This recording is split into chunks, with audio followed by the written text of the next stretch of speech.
What's going on, everybody?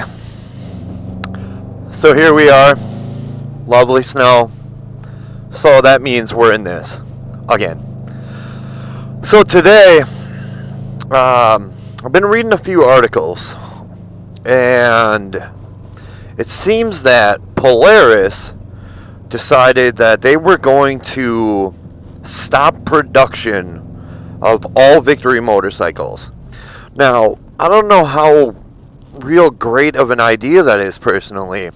I mean, I kind of, I honestly don't understand where they're trying to go with it, because from the press release that I've seen is that they are no longer going to be producing Victory motorcycles after, I believe, this year.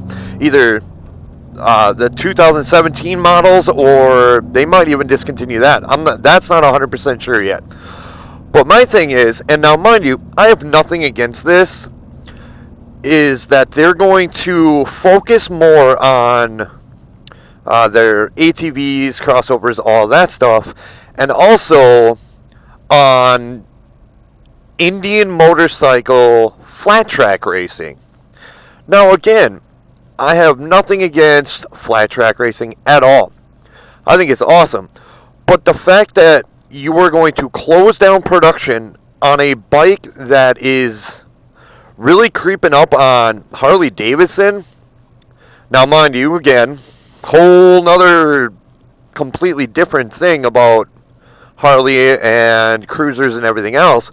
But why are you going to completely drop making motorcycles that had aftermarket from S&S, and also had a thing with Arlen Ness? At least I'm pretty sure that's who it was Arlen Ness, because I believe they had a Ness edition Victory Magnum. It doesn't make any feasible sense to me, because you have your best competition against Harley right now is Victory by leaps and bounds. Nobody else is really, I mean, you've got Kawasaki that's putting, that has their cruiser bikes, I guess you could say. Yamaha has a few of them, but nothing really stands out to me like Victory. And now mind you, a year and a half ago, I did a demo days at one of the local dealerships for Victory, and absolutely loved riding them. They were comfortable, they had power, sounded good, and aren't overly priced. Now, mind you, I also then, a few months after that, did a demo days at a local Harley dealer, and again, same thing, comfortable and head power, but the price tag, because it says Harley Davidson on it, is where they get you. And I just don't understand how you're going to just all of a sudden go, well, we're going to focus on just our ATVs and flat track racing for Indians. Now, I understand that Indian motorcycles have been around for a long time, right around the same amount of time as Harley has. But you're going away from what you just built up. Like, this has been 18 years for Victory, and now you're just going to completely get rid of it. I guess it makes no sense, and I guess once they actually come out with more press releases and such like that, we'll get a little more information on why exactly they're doing it. Because from what I've understood, they're actually selling Victories quite well. So for you to just all of a sudden decide that it's not working or whatever it is, I mean, it just doesn't make any sense to me, to be quite honest. So I suppose it is what it is. And again, nothing against flat track racing, but why are you taking away money from one thing and putting it into racing that isn't, I guess, on a level of something like Moto America or AMA? Or, sorry, Moto America or MotoGP.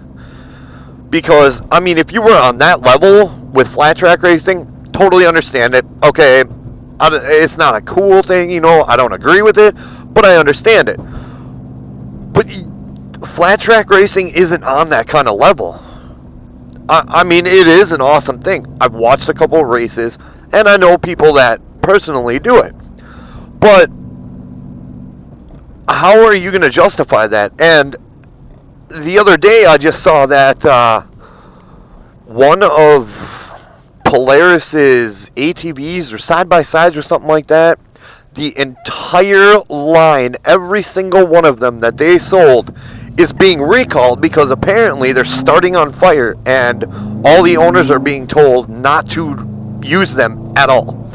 So, and it was brought up on a Facebook post that it was a good thing. Well, this was from another friend of mine, that they should just focus on that. Well, these are two separate divisions.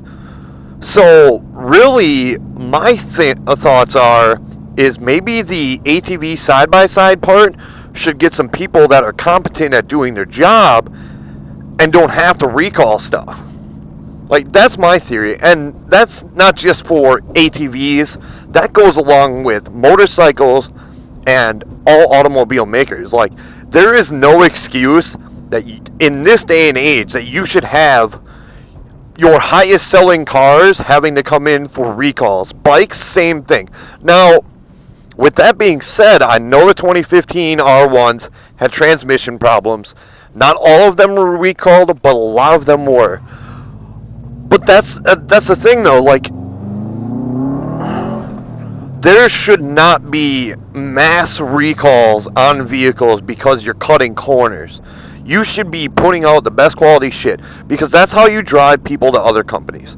Plain and simple. But I just, again, don't understand where Polaris is going with this. Like, I understand that you have snowmobiles and ATVs, and you own Victory, you own Indian, you have the Slingshot, which is, we won't even get into that disaster and what I think about that. But if you're going to take something that's making you money and just decide, oh, we're going to scrap it, I honestly don't understand where you're going with it as a business standpoint, especially when you come out again and say that you're going to invest in Indian motorcycle flat track racing. Why? That's my real question. Is why? What sense is it making for you? Like, it's not going to help your business, I don't think, at all, to be quite honest. But what do I know? That's why I motovlog, because I don't have answers to these questions. I'm not a businessman. I don't own my own business, nothing like that. So I guess, again, what do I know? So that's all I have for everybody today. You know what to do. Hit that like button if you enjoyed the video. If you didn't, give me a thumbs down. I understand it. Like, comment, subscribe, all that good stuff. And until next time, I'm out. Peace.